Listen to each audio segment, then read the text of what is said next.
Clase con profe invitado especial de la casa. Pablo Camariere es nuestro profe de diseño 4, pero a su vez es experto en diseño editorial, lo cual es clase con el sábado. Todo este tema que empezamos a ver, de justamente esta pieza que tenemos un recorrido distinto de lo que venimos haciendo, tiene su fundamento y también sus relaciones. Esto nos va a llegar, no vamos a usar, lo vamos a proponer, tiene que ver el formato, pero también detrás de eso previamente hay algunas cuestiones que hacen a una pieza editorial fundamental, básica. Distinto de lo que ustedes seguramente hayan empezado a aprender en tipografía. Nosotros estamos tratando esto como una pieza de comunicación, ¿no? Que va a estar atado obviamente a la idea de lo que ustedes quieren empezar a expresar de la propuesta de su evento. Entonces nos va a compartir los fundamentos de esto y también algunos ejemplos lindos como para empezar a ver las cosas de otra manera. No estamos hablando de un folleto, no estamos hablando de un libro, no estamos hablando de una revista, pero sí la relación y el tipo de producción que venimos a analizar de este tipo es distinto a lo que venimos haciendo, que venimos haciendo cosas de una idea, no de un impacto, digamos, un afiche, no, como cosas muy concretas, muy bien. Así que sin más lo dejo con el profe.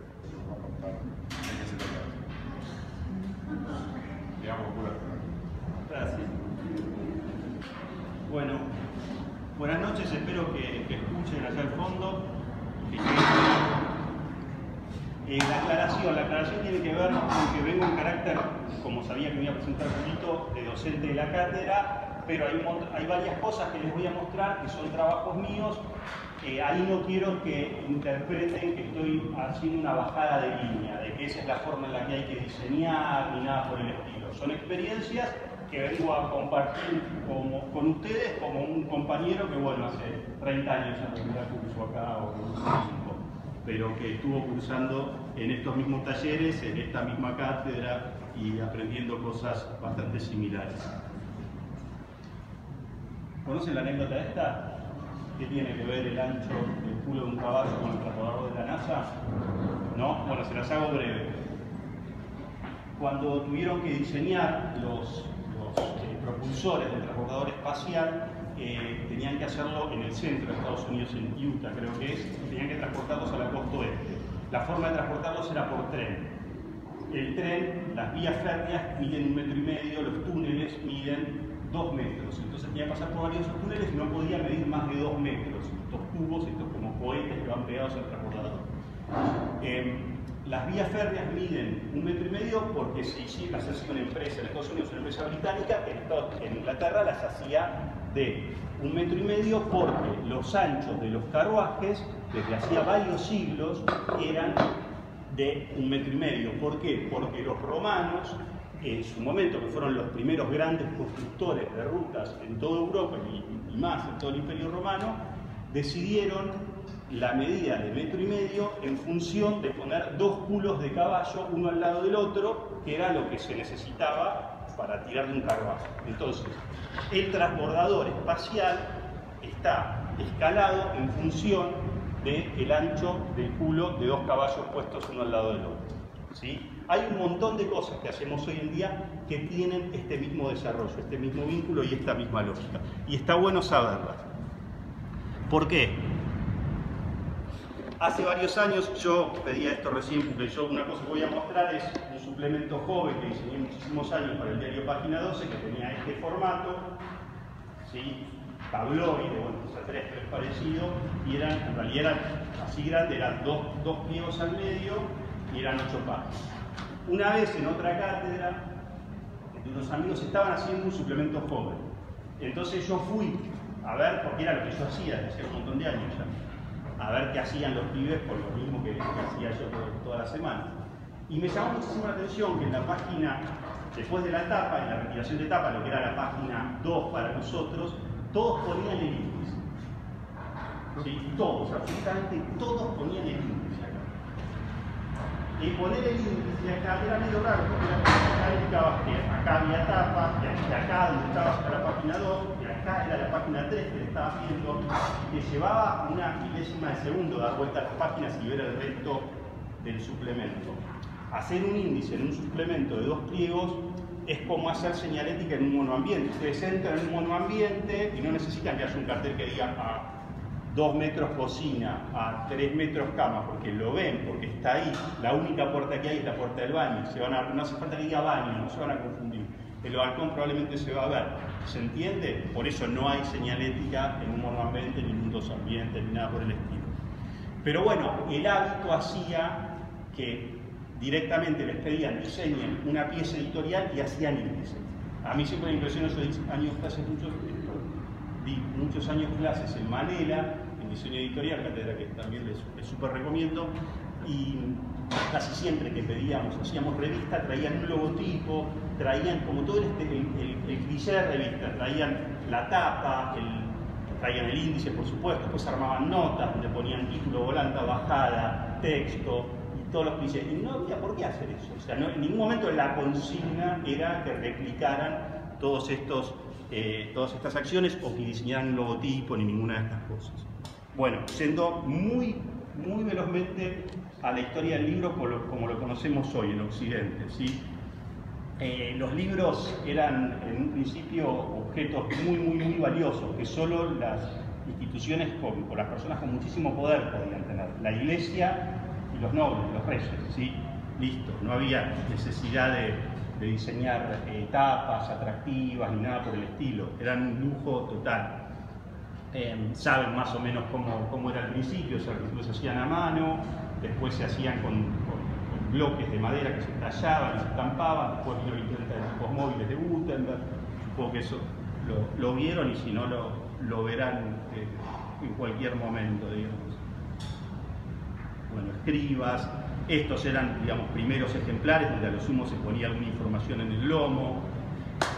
Muy brevemente la historia del diseño de tapas, digamos, desde antes del siglo XIX para atrás, donde no había necesidad de poner nada. Recién en el siglo XIX y siglo XX, cuando se empieza a convertir en un objeto de consumo, se empiezan a diseñar las tapas, perdón, se empieza a poner el nombre de los autores en las tapas de los libros, porque bueno, era algo más común y había que identificarlo, y recién a principios del siglo XX, década del 30, 40, se empiezan a ver colecciones, tapas diseñadas, se empiezan a generarse prestigio de editoriales, de autores, y bueno, y en el siglo XX ya, no sé, acá el 50, 60, son tapas mucho más parecidas a afiches, tapas de alto nivel retórico, que bueno, empiezan a competir, empieza a suceder lo que ocurre hoy en una librería. Lo pueden ver como claramente en 4 ediciones diferentes de Movili, ¿no? La edición original con solamente el texto en el lomo, una edición 50 años después, a principios del siglo XX, donde ya hay un pequeño dibujo, una edición un poco más elaborada estéticamente de 1930 y un montón que hay de actuales donde, bueno, ya hay como ejercicios de alto nivel retórico, si quieren llamarlos de alguna manera. Grilla. Les voy a hacer una descripción sobre el cual probablemente en editorial Ezequiel podría estar una clase de 2 horas hablando solo de esto. Hay 3 estructuras básicas para grilla, ¿sí? La de doble diagonal, que surge de la proporción áurea del número de oro, ahora se los explico muy brevemente. El canon ternario, que es algo que hizo un argentino en la década del 40, creo. Y bueno, el sistema 2, 3, 4, 6, que es modular. No se asusten, es muy breve todo esto. ¿Han visto este dibujo? ¿Conocen el número de oro, el número áureo? Sí, áureo es dorado en latín.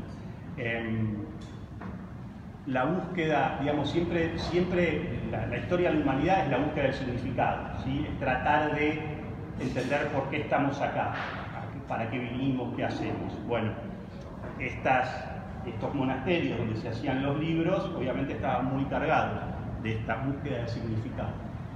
Desde los babilonios, o sea, desde hace 4000 años, hay registros del estudio, el descubrimiento del número, este número que se repite en las matemáticas, que se repite estructuralmente en la biología, en un montón de elementos, y que se usa muchísimo en el mundo del arte. Lo han visto, ¿no? ¿Han visto esto? No se preocupen, ahora van a ver un par que seguro reconocen.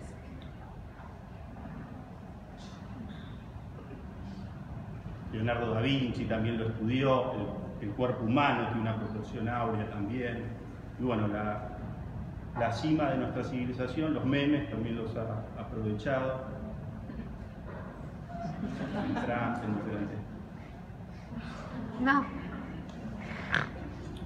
Bueno, el método de la doble diagonal que surge la proporción áurea es esto simplemente, es agarrar y trazar en la doble página una diagonal hacia el centro, en la página simple, y otra atravesando la doble. Y a partir de ahí hay un montón de otros detalles que no los voy a aburrir ahora de por qué empiezan los márgenes en cada lado. A partir de ahí se traza una proporción que se supone es una proporción perfecta para el diseño de una puesta en página.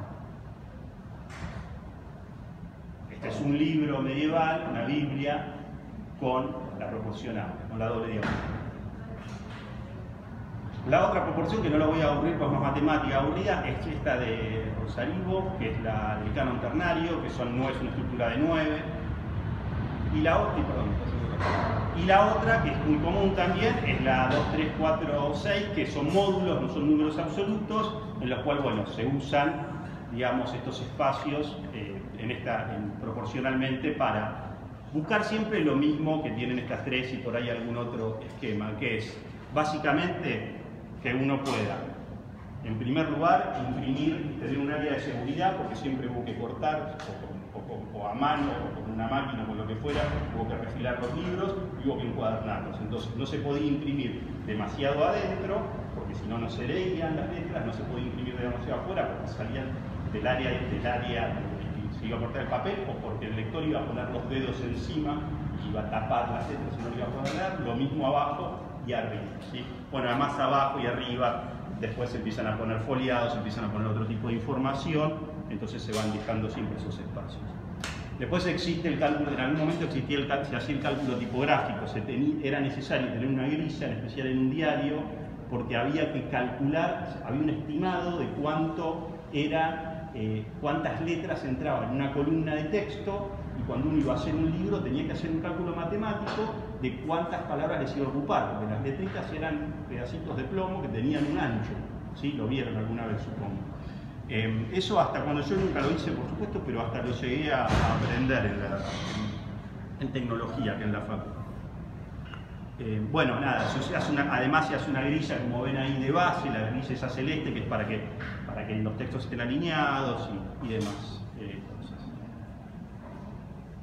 Ahí está la grilla base. Bueno, no sé si llegan a ver mucho, porque están lejos y la pantalla no es muy grande, pero bueno, la idea es esta, la idea es generar un sistema.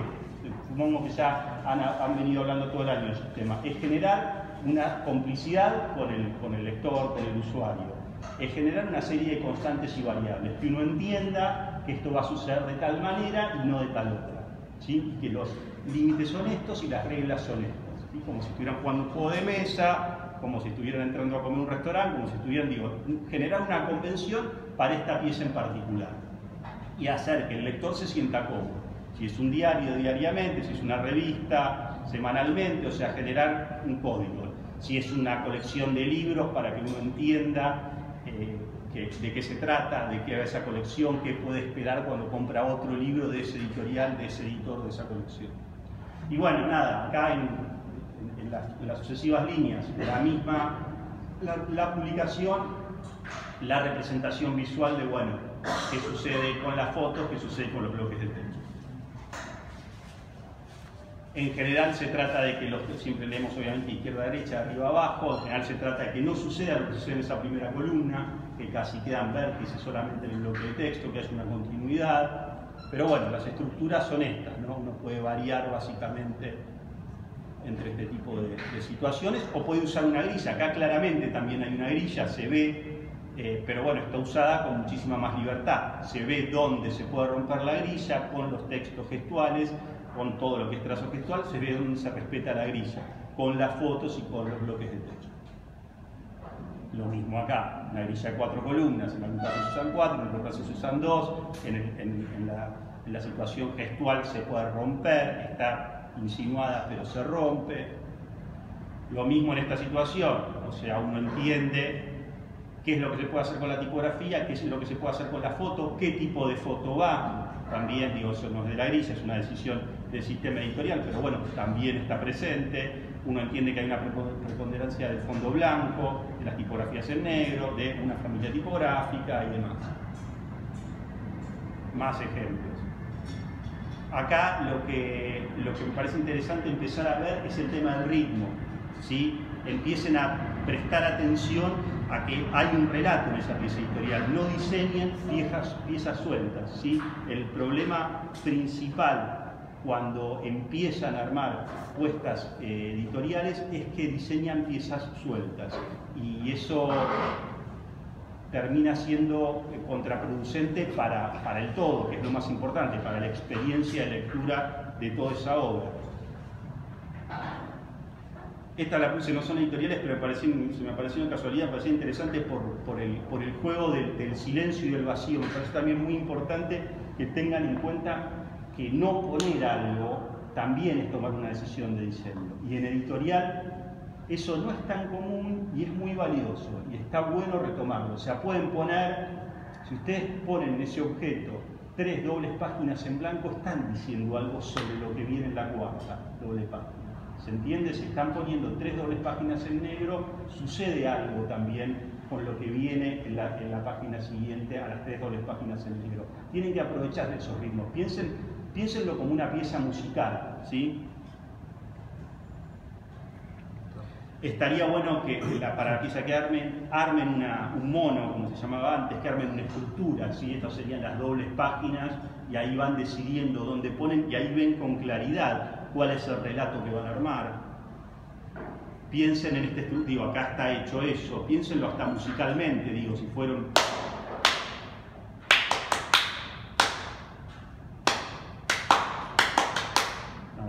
Yo tocaba la batería en una banda y me echaron, eran mis mejores amigos. Pero piensen en el paralelo, digamos, con cualquier historia, con cualquier obra musical, con una obra de teatro, con lo que quieran que puedan contar. Y para mí, si lo arman así en abstracto, es mucho más fácil, es como mucho más claro. Bueno, más ejemplos. No sé si entrarán mucho, pero no creo que ni se lleguen a ver demasiado. Más ejemplos, obviamente esto lo pueden hacer con tipografía, lo pueden hacer con color, lo pueden hacer con foto, lo pueden hacer con lo que quieran. Yo tiendo a llevarlos, y me pongo en el rol docente, a ser lo más minimalistas que puedan siempre. Que las decisiones estén siempre pensadas, que si no pongan texto, imagen, diferentes cuerpos que yo, porque sí. Pongan lo mínimo necesario y dejen que hable cada uno de esos elementos. Ejemplos. Obviamente el registro, digo, así como estaba viendo recién diferentes expresiones visuales, diferentes lenguajes, el registro que pueden hacer es el mismo que vienen trabajando en cualquier pieza, solamente, bueno, no es para nada menor, que van a usar la secuencia con otro ritmo. Porque bueno, obviamente en una ficha, en cualquier pieza de estas que están colgadas en los ventanales y en las paredes, hay secuencia, pero no tienen la posibilidad de ritmo y de sorpresa que tienen una pieza editorial. Bueno, después algunos ejemplos rápidos también de más convencionales, pero donde la grilla se usa como ilustración y como recurso retórico, ¿no? Pared o mueble antes, completando el foquito, completando una gota, la alfombra roja, escaleras, arriba, abajo, dado vuelta al derecho, al revés. Bueno, y ahora les muestro un par de experiencias propias. Acá es donde les pido que pierdan un poco el respeto si tenían algún... Nada, el suple no era este suplemento que les mencionaba antes. Al principio salí en blanco y negro, yo lo empecé a hacer en el 96, no porque no hubiera impresión color, sino porque en esa época todavía la impresión color en un diario estaba relacionada con la prensa amarilla, con los periódicos que tenían que ver con Chimentos, como era Crónica, Pronto y otros diarios que había. Entonces, Página 12 se seguía haciendo en blanco y negro. Nada, tapa, un juego sobre el disco nuevo de Sin Lennon, y como los argentinos pronunciamos mal Sin y John, era el otro John, lo que quería mostrarles era la grilla. Es como irónico que a mí me inviten a hablar de grilla porque hice un suplemento durante 20 años que no tenía grilla en realidad. Si se fijan, todas las columnas son diferentes, no se respeta la horizontal ni la grilla de fondo, incluso bueno, me esforzaba por fotocopiar y por romper algunas letras para que se entienda aún más.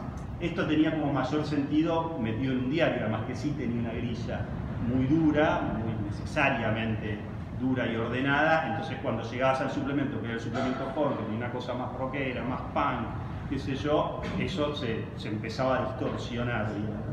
Trataba de buscar era eso. Pero funcionaba y era funcionalmente muy práctico, porque los periodistas con los que yo trabajaba eran muy buenos escribiendo, pero eran un bardo. O sea, no se les podía pedir. Normalmente un periodista, aún el día de hoy, se le pide que escriba 2000 caracteres, 2070 caracteres. Incluso en Clarín, en La Nación, diseñan, el señor por ahí no entra en contacto directo con el periodista, unos armas, diseña una nota sabiendo que van a caer 222 caracteres, y después caen los 222 caracteres y la nota ya queda armada y va a impresión. Esto no pasaba en página, en un bardo, entonces a mí me venía re bien poder. No, es muy corto el texto, achico la columna y ya fue. Bueno, una nota sobre Michael Stipe, la misma estructura de esa misma época, pero sin embargo fíjense que como que cánones básicos respetaba, o sea, por un lado tenía que tener un margen exterior porque no podía ir a corte, por otro lado los textos no se cortan, ven que continúan, por otro lado se entiende que hay 3 bloques de texto principales, o sea, está título, bajada, pero está la nota principal con Patti Smith, está la nota Últimas Noticias de Michael Stipe y están los epígrafes y la historia de cada una de las fotos que se muestran arriba. Bueno, y una perdón. Bueno, esto está mal puesto el orden, pero una nota sobre Flavio con la misma estructura de no estructura, ¿no? Pero no estructura, pero a partir de esos márgenes que robaba de las fotos, de diferentes cosas, hay un orden, o sea, se entiende que va acá, está la foto, está el título, está el texto principal, la foto secundaria, el texto secundario. Y hubo un par de años que sí, después de mucho tiempo de joder con lo de no tener grilla, puse grilla, pero la hice evidente, o sea, puse en la tapa, en todos lados se mostraba dibujada la grilla, y no podía con mi genio y como ven ya en la página 2 la rompía de repente, pero bueno, estaba todo el tiempo así omnipresente. Fue divertida también esta como experiencia.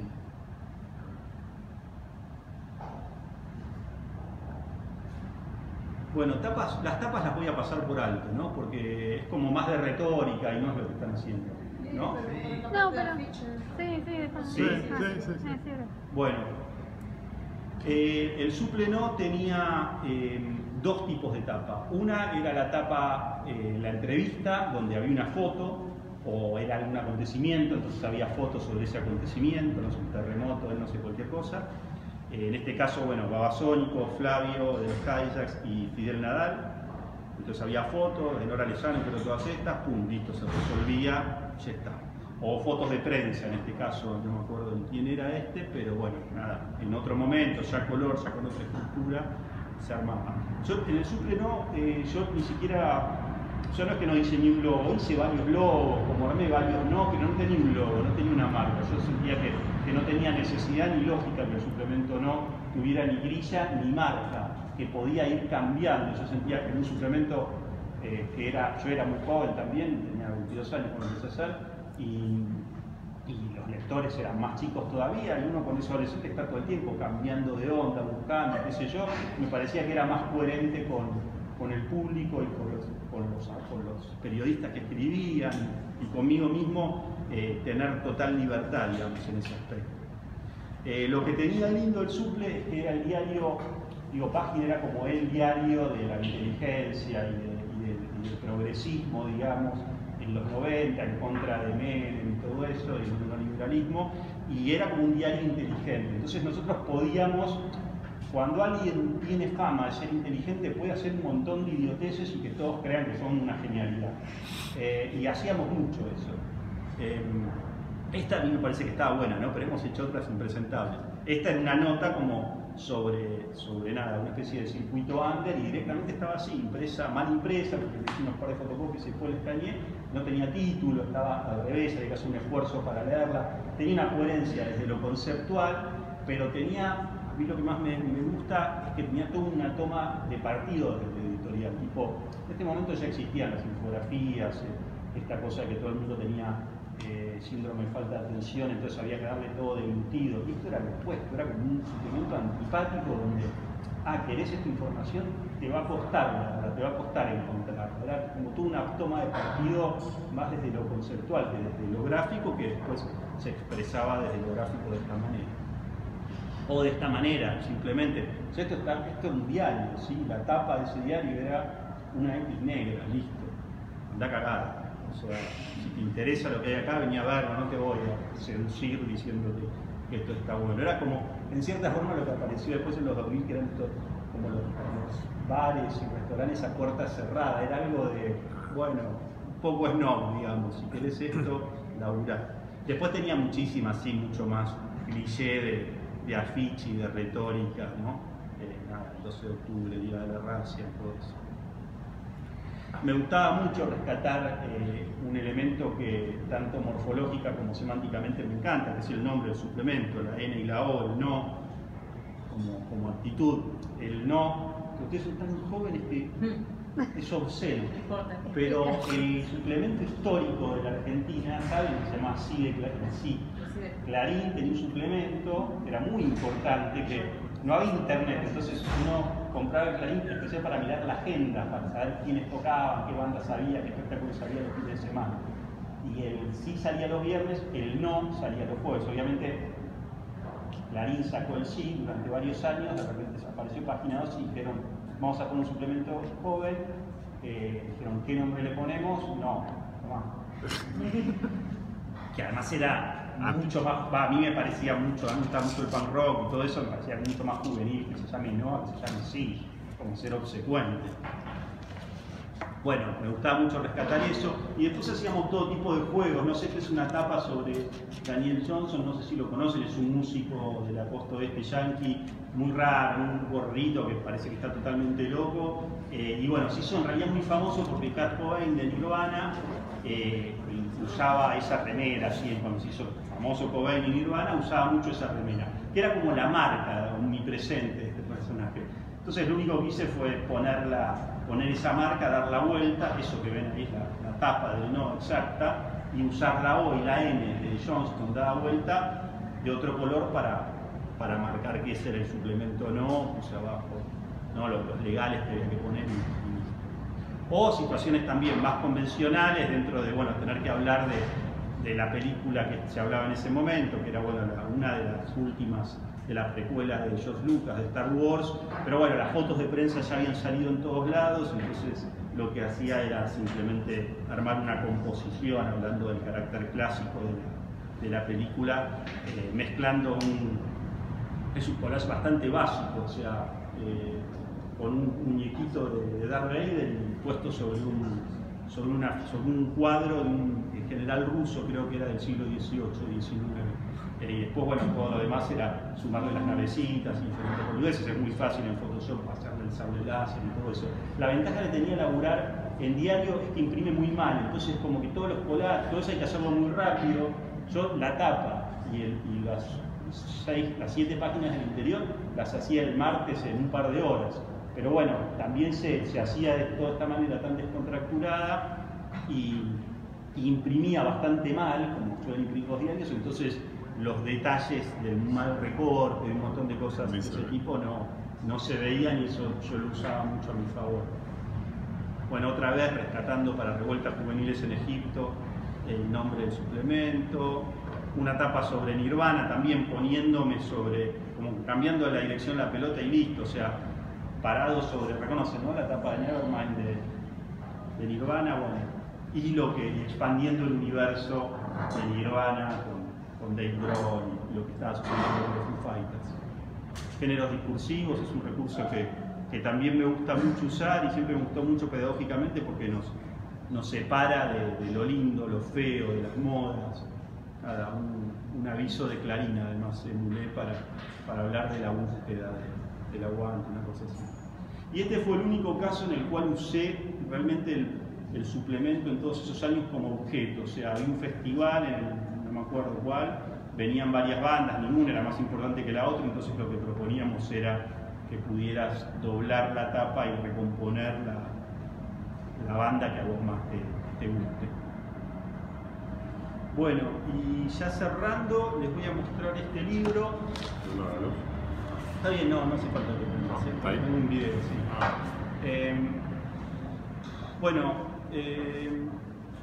Mike Amigoren es un actor que es muy bueno, o sea, por ahí algunos lo conocen por la tele, pero es un actor de drama buenísimo también, hizo Shakespeare, diferentes cosas. Yo lo conocí por la dueña y editora principal de La Bestia Equilátera, que es esta editorial para la cual yo trabajo desde que se inició, hace ya como 18 años, y he hecho casi todos sus libros. Es una editorial muy anglófila que la verdad que es un placer trabajar porque te dan muchísima libertad. O sea, a mí siempre me impresionó porque en general los libros de La Bestia los reconocen bastante los lectores y los libreros y todo, y al principio no tenía ni siquiera marca, no porque yo haya decidido que no tenga marca, sino porque me llamaron un día para hacer un libro, lo hice, me llamaron al mes para hacer otro libro, lo hice, y como a los 10 libros me dijeron, che, no tenemos nombre, pero no tenemos marca para la editorial. Bueno, en el contexto de este editorial surge hacer un libro de este actor porque Natalia es directora de cine también en realidad, y se copó con él y le quiso hacer un libro porque él tenía tenía unos textos, 11 textos exactamente, escritos, columnitas escritas en un diario mendocino, que él es mendocino, que no estaba muy bueno, ¿sí? El chabón es un amor, la verdad. Y la segunda reunión que tuvimos, la primera que tuvimos juntos, me dijo, ¿qué te parecen los textos? ¿Te parece que daban para un libro? Yo le dije, mira, la verdad es que no. Pero no se le cayó ni un anillo al chabón, todo bien. Pero le dije, mira, la verdad que tenemos a Nati que te adora y quiere hacer un libro, hagamos algo. O sea, inventemos una cosa. Y bueno, y ahí nos pusimos a charlar, nos reunimos con uno de los editores y fue simplemente armar una estructura para hacer un ensayo editorial, para decir, bueno, yo planteé un formato que era un desplegable, que ahora les voy a mostrar, y le hicimos unas preguntas que le ponía en una libretita y las escribimos, y nada, yo lo escaneé, después nos intercambiamos los WhatsApp, y él me mandaba fotos que iba sacando de algo que veía, que le gustaba, me mandaba fotos viejas, fotos que tenía en la compu familiar, y le sacaba una foto al monitor de la computadora, todo un delirio así. Y fue como muy divertido. Bueno, terminó siendo este desplegable de 20 piezas, obviamente de los dos lados. Les voy a mostrar si son indulgentes con mi torpeza para hacerlo. Les voy a mostrar. Ay, bastante.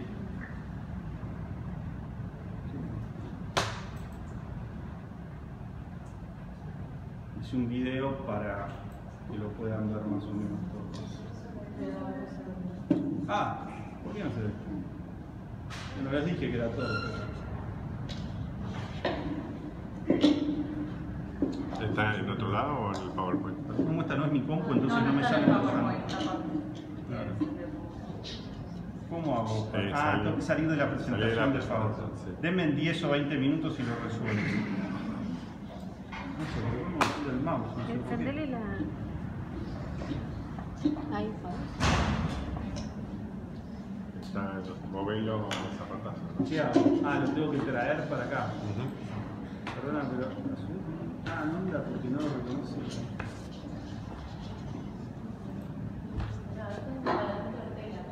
Sin mouse ya me resulta como imposible.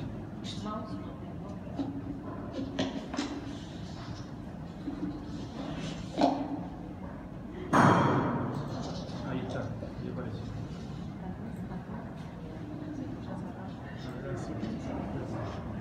Sí, era eso.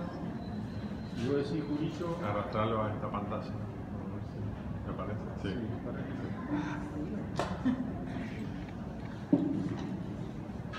A ver, voy a sacar este más y voy a usar este.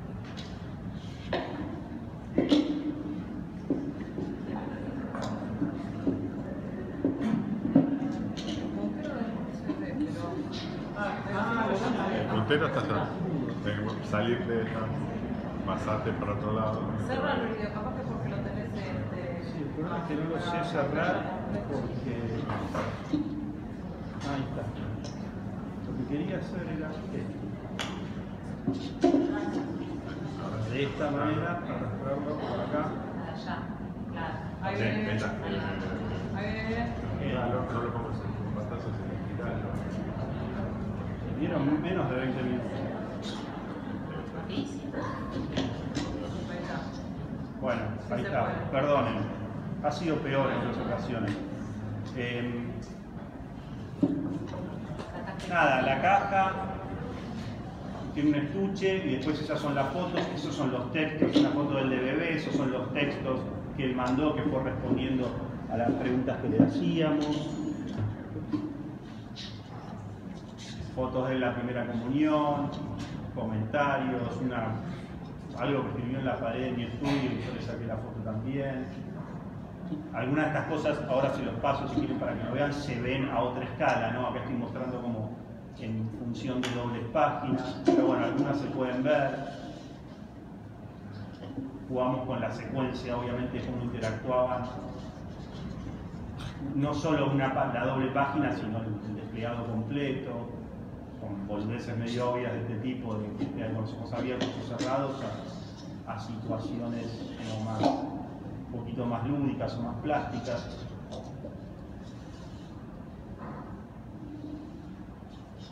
Nada, era como todo un experimento, la verdad, ¿no?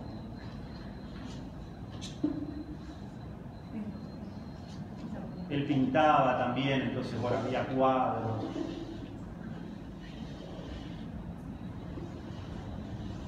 Eran todas composiciones, cada uno de esos textitos eran sacados de un cuadernito y armados. Ahí no sé si llega a ver, pero las fotos son malas, son fotos fuera de foco. Mismo la foto de la tapa también es una foto sacada con un celular hace 10 o 12 años y está como toda rota, toda reventada.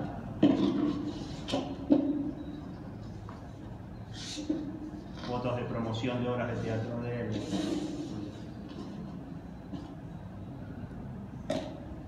Ahí está. Ahora en otros 20 minutos logro volver a poner el PowerPoint.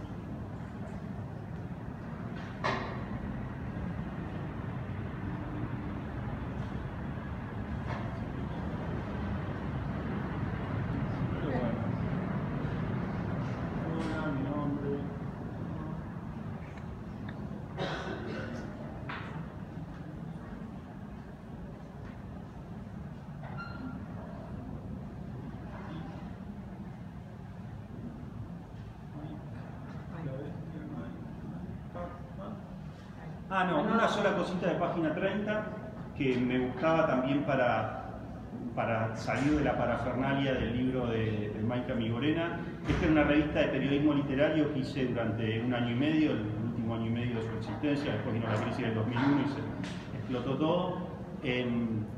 Y nada, siempre la hacía yo solo, tenía una semana más o menos o dos para hacer las 82 páginas y me daban un par de rollos, porque no existía la cámara digital, así analógicos. Y entonces ilustraba con lo que podía. Igual era divertidísimo hacerlo, porque el editor era Alan Pauls, mi jefe era Alejandro Rojas, otro genio. Y bueno, hacíamos lo que queríamos, hacía lo que quería.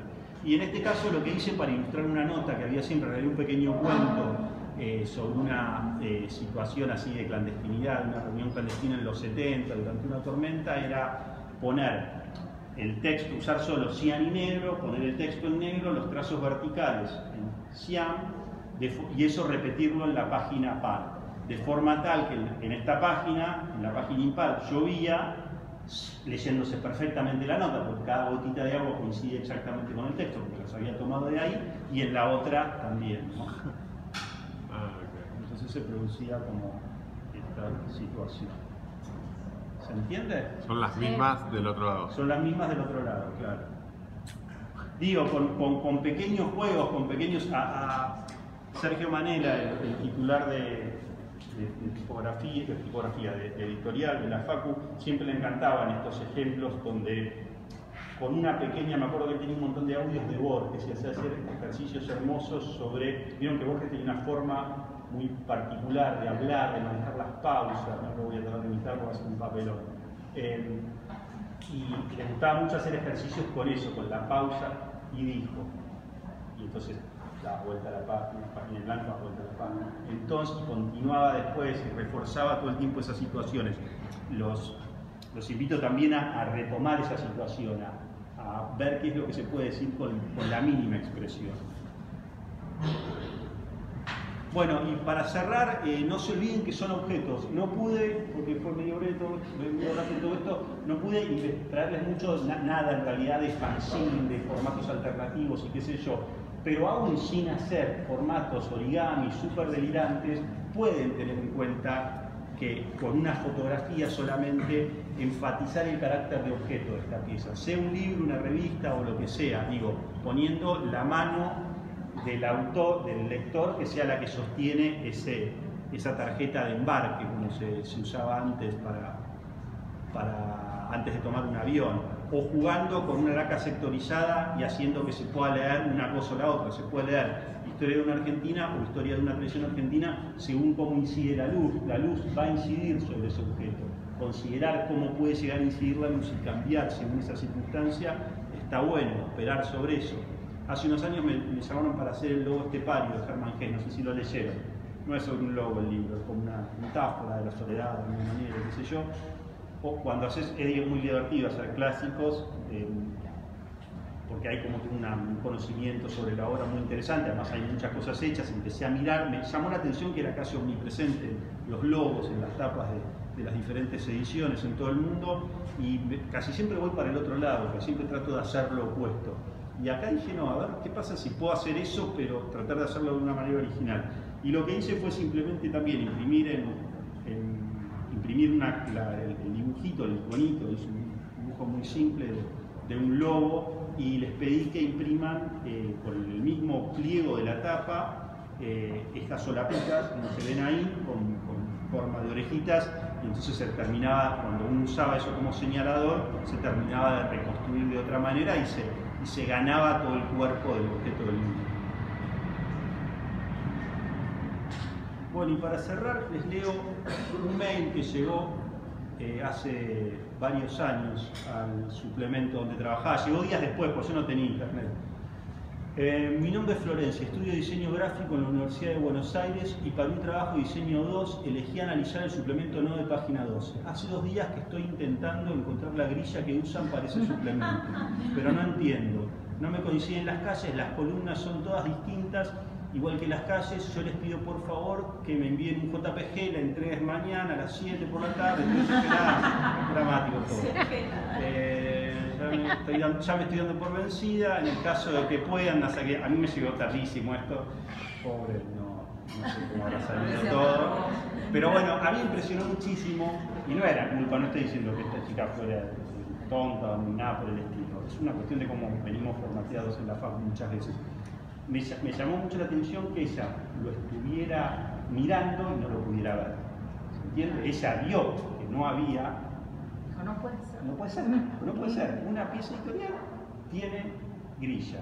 Entonces, este suplemento tiene que tener grilla. Si no la encuentro es porque yo soy tonta y no la encuentro porque soy tonta, pensó ella. Y no era así. ¿Sí? El suplemento no tenía grilla porque no la necesitaba. Entonces, está bueno entender toda esta dialéctica histórica, y yo por eso arrancaba con el ejemplo de la NASA y los culos de los caballos, y les contaba lo de la cinética para un mono ambiente. Tengan en cuenta, aprendan, tienen un montón de tiempo, tienen una carrera hermosa por delante, la verdad quiero hacer vídeo.